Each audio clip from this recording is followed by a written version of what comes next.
Welcome to Rants from the Ranch, a selection of audio clips about the efforts of the ranch to feed the people and free the land. For more information, visit dispensingfreedom.com or follow The Ranch on Facebook. Yeah, there's hemp that grows in the ditch right here, man. There's cannabis that grows right in the ditch. There's hemp grows right in the ditch. I can bring you all over in the bush around here and show you hemp all over the place. I could show you cannabis. Is this quote unquote Indian hemp, or is this like European hemp, or if you look in the it's book, all creation hemp? I guess. So if you look in the book, it'll say it comes from the cannabis family. Mm-hmm. So there's no doubt in my mind that. And if we want to talk about dopo or smoking, Indian people had the best mixtures for smoking. We've known plants that would, like people get cautious because of weed. No, weed helps, man. Weed truly helps. I've suffered with so many different things in my life. I mean, I've seen so many things, arguments and fights growing up in an alcoholic family. You see so many. A little kid, 6 years old, run out to the end of the road. Somebody got run over by a drunk driver. His legs damn near ripped off. That stuff sets us with PTSD as little kids, man. And then you see people fighting, grown people fighting. You grow up in this lifestyle on First Nations communities where it teaches you how to see, how to make sure you're going to be safe. And some don't, I guess, and unfortunately some people get hurt because they can't figure their ways out of it. But at the end of the day, what I'm really getting at is, if I didn't smoke weed, I would probably be addicted to cocaine. I would probably be a drunk. I wouldn't have created a business and been successful at bringing a product and, bringing it to Canadian Tire and getting it on their shelves. That was, I learned taking that job on and that project on. I learned that I had an iron will.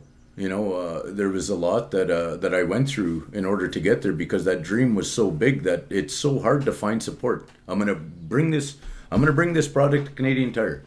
Everybody says, yeah, great idea. And then the moment you turn their back, it's, well, he's going to have such a hard time, I don't think he's going to do it. That's the reality of how our people are, instead of building each other up, and, I've had individuals, their mothers come down there and know that I was battling and show up with food. I was dying, man. I didn't have any food. The water I was drinking, I was getting sick. I thought I was going to die, man.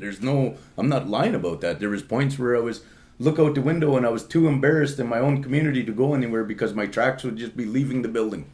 So I'd lock myself in that building for 2, 3 days, 4 days, until somebody come down and made a trail in there or plowed a way in there. There was times where I was digging in the fucking garbage bags for chicken bones or a piece of a sandwich because I didn't have nothing to eat and I was fucking dying.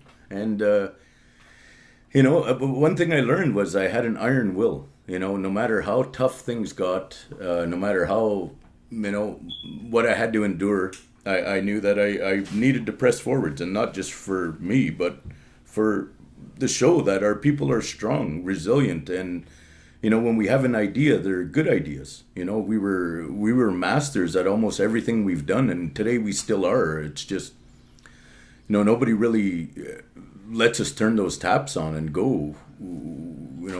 Crabs in a bucket syndrome, as they say. I heard my chum saying that this morning, but at the end of the day, we need men like us, like myself, like-minded people to stand up and say, what? We are a bright people. We have a very strong light. We're strong-willed, and we've helped extinguish many fires that even the Canadian government couldn't get through. They had to lean on us for that help, and we've helped extinguish fires for them. We've never gotten any credit for it, mind you, but. Hey, never mind watching us shovel. Come join us. Put that down there and grab a shovel. Join us. Help us.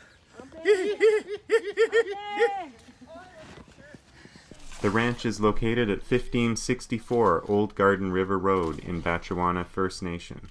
Drop in for a visit anytime.